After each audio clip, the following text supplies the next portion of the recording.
भारत के इतिहास में कुछ ऐसे पल आए हैं जिसने देश की दिशा और दशा बदली है। साल 2015 में पीएम नरेंद्र मोदी द्वारा शुरू किया गया डिजिटल इंडिया अभियान ऐसा ही एक ऐतिहासिक कदम है। इसने शासन, समाज और अर्थव्यवस्था को एक नई ऊंचाई दी। ये केवल एक सरकारी योजना नहीं बल्कि नए भारत का सपना है जिसे पीएम मोदी ने देखा है।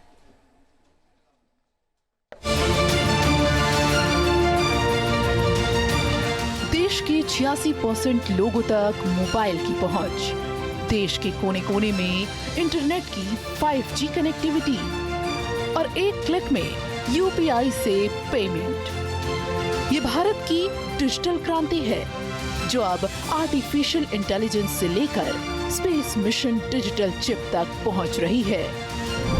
देश के प्रधानमंत्री नरेंद्र मोदी ने साल 2015 में जो सपना देखा वो साकार हो रहा है। I dream of a digital India where 1.2 billion connected Indians drive innovation. I dream of a digital India where knowledge is strength and empowers the people. I dream of a digital India where access to information knows no barriers. I dream of a digital India where government is open and governance is transparent.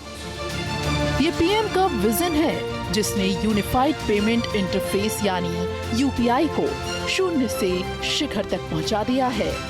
इसे इसी से समझ सकते हैं कि जुलाई 2025 में मात्र एक माह के अंदर देश में 25 करोड़ 8 लाख रुपए का यूपीआई से भुगतान किया गया।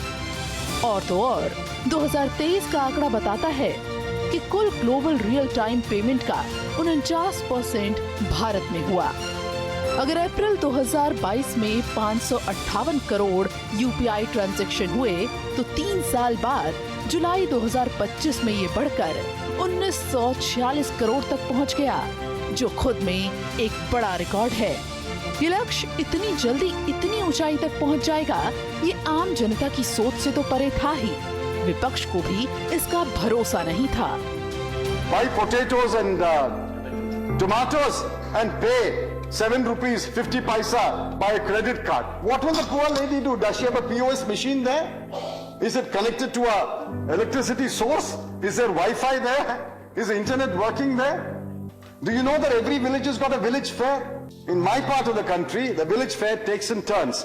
Monday in this village, Tuesday in the next village, Wednesday in that village. All over India. Everywhere.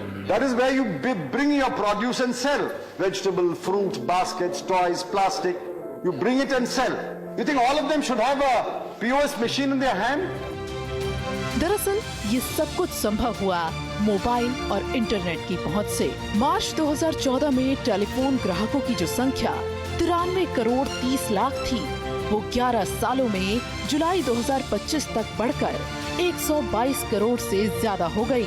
Internet उपभोक्ताओं की संख्या मार्च 2014 में 25 करोड़ 15 लाख थी, जो मार्च 2025 में 285.30% बढ़कर 96 करोड़ 91 लाख पहुंच गई। वहीं अक्टूबर 2022 में 5G की लॉन्चिंग के साथ ही भारत की इस डिजिटल यात्रा ने और भी गति पकड़ ली। भारत के डिजिटल इंडिया अभियान में अब आर्टिफिशियल इंटेलिजेंस यानी AI की एंट्री ने इसे और भी मजबूत और आधुनिक बना दिया है। भारत अब AI फॉर ऑल के विजन के साथ आगे बढ़ रहा है। लेकिन विकास का ये सफर यही नहीं रुका। पीएम मोदी ने इनोवेटर्स और उद्यमियों से ऐसी तकनीक इजाद करने का आह्वान किया है जो लोगों की मदद करे और भारत को डिजिटल की दुनिया में एक विश्वसनीय वैश्विक भागीदार बनाए।